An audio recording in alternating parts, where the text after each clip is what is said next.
నేను దళిత జర్నలిస్ట్ని. మాది ఇల్లందు, రాఘవేణగూడెం విలేజ్, భద్రాద్రి కొత్తగూడెం జిల్లా. గత 8 సంవత్సరాలుగా నేను విలేకరిగా పనిచేస్తున్నాను. ప్రముఖ పత్రికలలో పనిచేశాను. ఆదాబ్ హైదరాబాద్లో బీసీ అయిన వ్యక్తి ఎస్సీ కార్పొరేషన్ లోన్ తీసుకున్నాను. బీసీ అయిన వ్యక్తి ఎస్సీ కార్పొరేషన్ లోన్ తీసుకున్నందుకు నేను జాతీయ కమిషన్కి లేఖ రాసినందుకు నా మీద దాడి యత్నం చేశారు. హత్యాయత్నం చేస్తే నా ఏలు కోల్పోయినా. ఏలుకోకపోతే ఇందులో ఆమ్దాల ప్రసాద్ అనే ప్రధాన వ్యక్తి నన్ను పైన సుపారి గ్యాంగ్తో దాడి చేయించాడు. 2020లో లాక్డౌన్ టైంలో చేయించారు. వీరిపైన 8 మంది, 6 పైన ఎస్టీ అట్రాసిటీ కేసు నమోదైంది.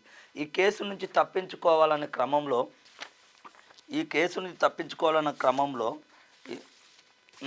నా మీద వాళ్ళ మీద కేసు ఎఫ్ఐఆర్ నమోదు చేశారు ఇల్లందు పోలీసు వారు. అయితే మళ్ళీ తర్వాత కేసు నుంచి తప్పించుకోవాలని రెండో కేసు పెట్టడం అయింది. వాళ్ళు నా మీద మళ్ళీ దాడి యత్నం పాల్పడ్డారు. 194/2020 ఆమ్దాల ప్రసాద్, తాలూరు కిషోర్ అనే వ్యక్తి నా కేసులో ఉన్నవారు. వీళ్ళు ఈ కేసులో ఫైన్ కట్టుకోవడం జరిగింది. కోర్టులో నేరం ఒప్పుకొని ఫైన్ కట్టుకోవడం జరిగింది. ఇది మూడో కేసులో 287 2022లో మళ్ళీ వీళ్ళు నన్ను చంపాలని పథకం ప్రకారము వాయిస్ రికార్డులతో దొరికారు. దీన్ని నేను గౌరవ ఎస్పీ గారికి నేను కలవడం జరిగింది. తక్షణమే వారి మీద చర్య తీసుకొని నాకు పోలీస్ ప్రొటెక్షన్, పెట్రోలింగ్ ఒక 3 నెలలు ఇచ్చారు. నాకు ప్రాణరక్షణ ఉందంటే. మళ్ళీ తర్వాత ఇందులో నా మీద ఎస్టీఎస్ కేసులో ఉన్న బిఎన్ సుధాకర్ అనే వారు ఇందులో నా కేసులో 5వ ముద్దాయి. A5 బిఎన్ సుధాకర్ కూడా కేసు నెంబరు 92/2024. ఈ కేసులన్నిటిని నీరుగార్చడానికి ప్రధానంగా ఎమ్మెల్యే అనుచరుడైన ఆమ్దాల ప్రసాద్, ఈయన భూదందాలకు, ఇసుక ర్యాంపులకు, ఒకప్పుడు ఈయనకి తినడానికి తిండి కూడా ఉండేది కాదు.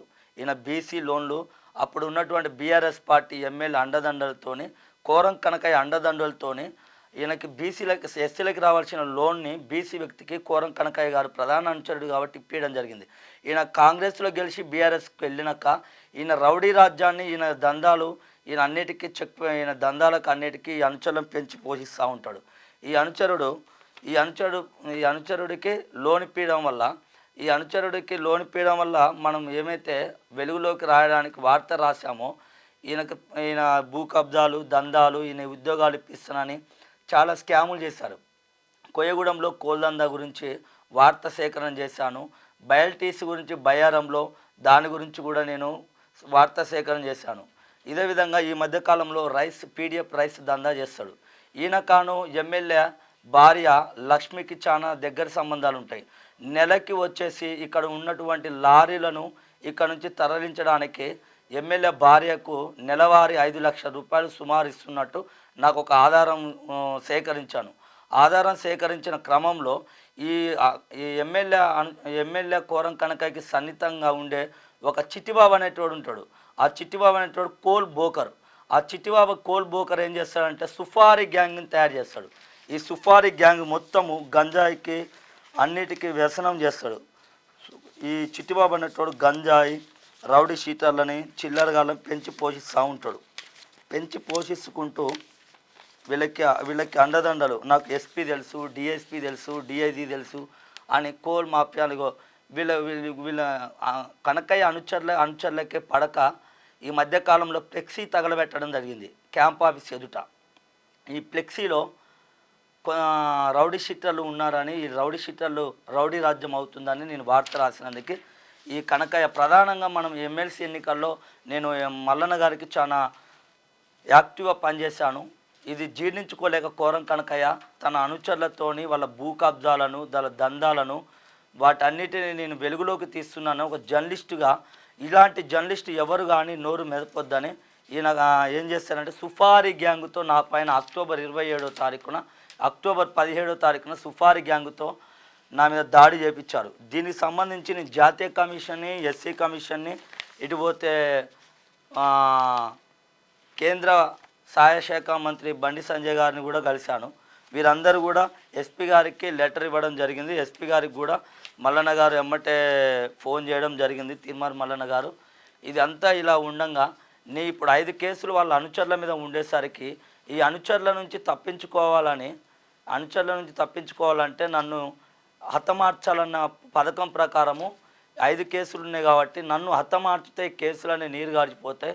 ఈ కనకయ్య అరాచకాలు, కనకయ్య భారీ అరాచకాలు, ఇక్కడ పేరుకే ఒక్క ఎమ్మెల్యే కానీ డమ్మీ ఎమ్మెల్యే, ఆయన వెనక 4 ఎమ్మెల్యేలు ఉంటారు. మొత్తం తెర వెనక రాజకీయాలు, కొంగు చాటు ఎమ్మెల్యే రాజకీయమే నడుస్తుంది. తన భార్యదే దందా. గతంలో బీఆర్ఎస్లో ఉన్నప్పుడు తన భార్య దందాలకే అతను ఓడిపోవడం జరిగింది. ఎమ్మెల్యే నామకే వాస్కే, ఆయనకేం తెలియదు, కానీ ఆయన అనుచరులదే హవా నడుస్తుంది. రౌడీజం చేయాలన్నా ఇక్కడ ఉన్నటువంటి సీఏ గారికి రౌడీ షీటర్లకి చాలా దగ్గర సన్నిప బంధువులాగా ఉంటాడు. ఇక్కడ ఉన్నటువంటి నా కేసులో ఆ ముగ్గురు ఎవరైతే ఉన్నారో ఈ ఫ్లెక్సీలలో చూడొచ్చు. మనము ఈ ఫ్లెక్సీలలో క్లియర్ కట్గా చూడొచ్చు. ఈ ఫ్లెక్సీలో నా మీద దాడి చేసిన వారు A1 వంశీ, కనకయ్య కంచరుడు, A6 ఆమ్దాల ప్రసాద్, ఇసుక రాంపు. వీడికి తిండి కూడా ఉండేది కాదు. ఈరోజు ఉద్యోగాల పేరుతో భారీ వసూలు చేసిండు. అది కూడా వాయిస్ రికార్డులు మనం అన్ని సేకరించాము, కొన్ని వెలుగులోకి తీస్తాం, త్వరలో మీ ముందుకు ఉంచుతాము.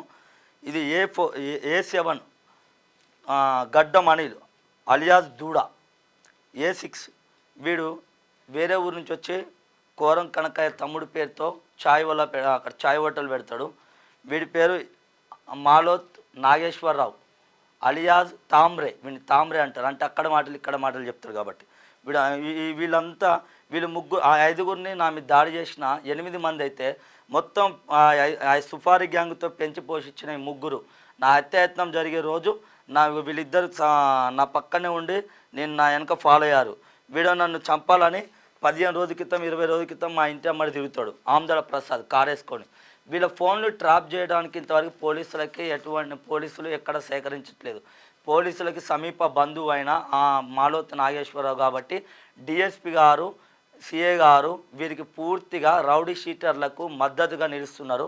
ఒక దళిత జర్నలిస్ట్ పైన హత్యాయత్నం జరిగిందంటే రేపటి రోజు సామాన్యుల పరిస్థితి ఎలా ఉంటుందో. ఇల్లందులో రౌడీ షీటర్లకు అడ్డు తొలగించే నాయకుడే లేదు. గౌరవ ఎస్పీ గారు గతంలో BRS party MLA Vanama Venkateswara Raghav అని అరెస్ట్ చేశారు. అరెస్ట్ చేయడానికి స్పెషల్ పార్టీ పెట్టి అరెస్ట్ చేశారు గత ప్రభుత్వంలో. కానీ ఈ ప్రభుత్వంలో మాత్రానికి కింద ఉన్నటువంటి ఎస్పీ గారు చాలా సిన్సియర్ ఆఫీసరు, కానీ ఇక్కడ ఉన్నటువంటి కింద స్థాయిలో ఉన్నటువంటి అధికారులు మాత్రం డిఎస్పీ కానీ సిఆర్ కానీ కేసు నీరుగార్చడానికి ప్రయత్నం చేస్తున్నారు. ఎందుకంటే ఎమ్మెల్యేకి ప్రధానంగా వీరు లొంగిపోయారు డబ్బుకి. ఇక్కడ ఉన్నటువంటి ఇసుక ర్యాంపులు, గంజాయి సప్లై అన్నిటికీ వీళ్ళు అడ్డాగా చేకూర్చుతారు. లారీలు పోతూ ఉంటే లారీలు ఆవులకి అడ్డాగా ఇల్లందే కేర్ ఆఫ్ అడ్ హౌస్గా నిలిచింది. పైనుంచి పైసాయి నుంచి గౌరవ ఎస్పీ గారు గంజాయి ముక్కుపాదం చేయాలనుకుంటారు, కానీ కింద స్థాయి మాత్రానికి వీళ్ళు చూడనట్టు వ్యవహరిస్తారు. ఇక్కడ ఉన్నట్టు ప్రధానంగా ఇసుక రాంపు, గంజాయి, భూదందాలకు వీరి కనకయ్య అనుచరులను ఎవరైనా ఏదైనా అంటే రౌడీ షీటర్లతో కొట్టించుడు, సుఫారీ గ్యాంగ్తో కొట్టించుడు. ప్రధానంగా నా మీద మళ్ళీ హత్యాయత్నం, ఇప్పుడు 5 సార్లు హత్యాయత్నం జరిగింది. ఇంతవరకు ఇల్లందులో పోలీస్ ఆఫీసర్లు మాత్రానికి ఎటువంటి నిమ్మకు నీరెత్తిన వ్యవహారం చేస్తున్నారు. నాకు గనుక ప్రాణహాని ఉన్నది, నాకు నా కుటుంబానికి, నాకు గనుక నా ప్రాణానికి కారణమైన కోరం కనకయ్య భార్య చిట్టిబాబు, తన అనుచరులు ఆమ్దాల ప్రసాదు, తామ్రే మాలోత్ నాగేశ్వరరావు, దూడ గడ్డమణిలు, ఈ 5గురు ఎవరైతే దాడి చేశారో ఆ దాడిలో వీళ్ళ ఫోన్లు సీడీఆర్ తీస్తే ఇక మిగతా వాళ్ళందరూ బయటకు వస్తారు. ఒక సామాన్యుడ విలేకరిని కాబట్టి బయటికి తీయట్లేకపోతున్నారు. అదే ఒక ఎమ్మెల్యే కొడుకుకో, ఎమ్మెల్యే బావకో, ఎమ్మెల్యే మా తమ్ములకో జరిగి ఉంటే ఈరోజు సీడీఆర్ ఓపెన్ చేసేవాళ్ళు, కాల్ రికార్డ్ చేసేవారు, దాని వెనక ఎంతమంది వారు ఉన్నా కానీ ఇలా బయటకు తీసేవారు. ఈరోజు దీని అన్నిటికీ కారణం కోరం కనకయ్య అని అడుగుతున్నాను. ఇక 3 మంత్రులు ఉన్నారు ఈ రాష్ట్రంలో. కాంగ్రెస్ పార్టీని, ఇల్లందులో ఉన్న కాంగ్రెస్ పార్టీని నాశనం కావడానికి కారణం కూడా కోరం కనకయ్య. ప్రజాపాలన అంటే ఇది ప్రజాపాలన కాదు, రౌడీ రాజ్యం నడుస్తుంది ఇల్లందులో. రౌడీ రాజ్యం నడుస్తుంది.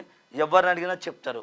నా చావుకు మాత్రం కారణం మాత్రానికి కోరం కనకయ్య భార్య చిట్టిబాబు అనే కోలు బోకరు. వీడు అన్ని నీతులు చెప్తాడు. నాకు ఎస్పీ తెలుసు, డిఎస్పీ తెలుసు, సిఏ తెలుసు. ఈ రౌడీ షీటర్లు పెంచి పోషిస్తూ ఉంటారు. నా మీద దాడి చేసిన ఈ రౌడీ షీటర్లు ఎవరైతే ఉన్నారో సుఫారీ గ్యాంగ్, ఈ సుఫారీ గ్యాంగ్ని సంపూర్ణంగా వీళ్ళని కస్టడీ తీసుకొని పరిశీలన చేస్తే ఎవరు దాడి చేయించారు, దీని వెనుక ఎవరున్నారు అనేది బయటికి వెళ్తుంది. 100% ఈ ముగ్గురు వ్యక్తులని ఇప్పటికి నెల రోజులు అవుతుంది. నెల రోజులైనా కానీ వీరిని అరెస్ట్ చేయకుండా ఆఫ్షాన్లో చూపెడుతున్నారు. వీరు స్వయంగా కోరం కనకయ్య క్యాంప్ ఆఫీస్లోనే అడ్డాగా ఉంటున్నారు. ఇక్కడ మనకి లైవ్ లొకేషన్ చూడొచ్చు. ఇది ఎమ్మెల్యే గారికి ఇచ్చిన క్యాంప్ ఆఫీస్లో హంతకులను పెట్టించును నిందితులను ఇక్కడ పెడుతున్నాడు. ఇక్కడ చూడొచ్చు, లైవ్లో చూడొచ్చు. హత్యాయత్నంలో ఉన్న ఆమ్దల ప్రసాద్ వెహికల్ ఇది. ఈ వెహికల్ నెంబర్ కూడా మనం ఇక్కడ ప్రత్యక్షంగా చూడొచ్చు. ఇక్కడ ATG280558 ఇది మనము లైవ్లో చూడొచ్చు. ఇది ఎమ్మెల్యే గారికి ఇచ్చిన క్వార్టర్స్లో నిందితులను దాచిపెడుతున్నారు. అంటే ఇది ప్రజాస్వామ్యమా, రౌడీ రాజ్యమా అనేది ఇది రాష్ట్ర ప్రభుత్వం గౌరవనీయులైన ముఖ్యమంత్రి గారు రేవంత్ రెడ్డి గారు, ఉప ముఖ్యమంత్రి గారు అయినటువంటి బట్టి విక్రమార్క గారు ఇలాంటి ఎమ్మెల్యేల వల్ల పార్టీకి చెడ్డ పేరు వస్తుంది. ప్రభుత్వానికి చెడ్డ పేరు రావడానికి, దళిత జర్నలిస్టులపై దాడులు జరగడానికి ప్రధానంగా కోరం కనకయ్య లాంటి ఎమ్మెల్యేను మీరు దళితులపై దాడులను, హత్యలను మాన్పించే విధంగా చేయాలి. నా హత్యాయత్నానికి ఎవరైతే పాల్పడ్డారో వాళ్ళందరినీ శిక్షించే విధంగా చేయాలని నేను ఈ క్యూ న్యూస్ మీరు తెలుగులో అనర్గళంగా రాయగలరా? స్పష్టంగా మాట్లాడగలరా? మాటలకు తగ్గట్టు అభినయించగలరా? అయితే ఇంకెందుకు ఆలస్యం? క్యూ న్యూస్ మీకు ఒక మంచి అవకాశాన్ని ఇస్తుంది. క్యూ న్యూస్ లో పనిచేయటకు లేడీ యాంకర్స్ కావాలను సంప్రదించవలసిన నెంబర్ 8688926084. qnewsads@gmail.com ను సంప్రదించండి. లైక్ చేయండి.